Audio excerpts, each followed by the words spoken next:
లోక్సభ ఎన్నికల నిర్వహణకు కేంద్ర ఎన్నికల సంఘం శరవేగంగా ఏర్పాట్లు చేస్తోంది. ఎలక్షన్స్కు సంబంధించిన తేదీలపై ఈసీఈ కసరత్తు దాదాపు పూర్తి కావచ్చింది. లోక్సభ, పలు రాష్ట్రాల అసెంబ్లీ ఎన్నికల నిర్వహణపై ఈసీ కొన్ని రోజులుగా వివిధ రాష్ట్రాల్లో పర్యటించింది. పలు రాజకీయ పార్టీలు, స్థానిక అధికారులతో సమావేశాలు నిర్వహించింది. ఈ మేరకు ఈసీ షెడ్యూల్ను సిద్ధం చేసినట్లు తెలుస్తోంది. మార్చి 2వ వారం తర్వాత సిఈసి ఎన్నికల తేదీలను ప్రకటించే అవకాశం ఉంది.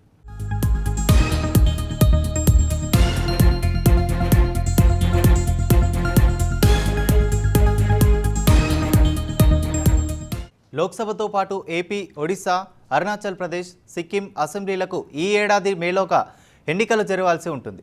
వీటితో పాటు జమ్మూ కాశ్మీర్లోనూ అసెంబ్లీ ఎన్నికలను నిర్వహించాలని ఈసీ భావిస్తోంది. ఎలక్షన్స్ తేదీల కోసం మార్చి 8, 9 తేదీల్లో కేంద్ర ప్రభుత్వ అధికారులతో ఈసీ బృందం సమావేశం కానుంది. జమ్మూ కాశ్మీర్లో భద్రతా ఏర్పాట్లు, అక్కడి పరిస్థితులపై సమావేశంలో చర్చించనున్నారు. ఆ తర్వాత జమ్మూ కాశ్మీర్లో పర్యటించి క్షేత్రస్థాయిలోని పరిస్థితులను పరిశీలించనున్నారు.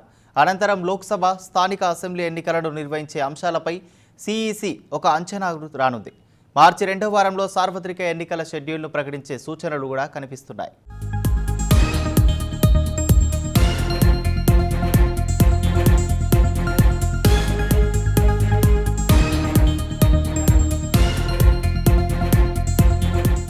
గత లోక్సభ ఎన్నికలకు 2019 మార్చి 10న షెడ్యూల్ను ప్రకటించింది.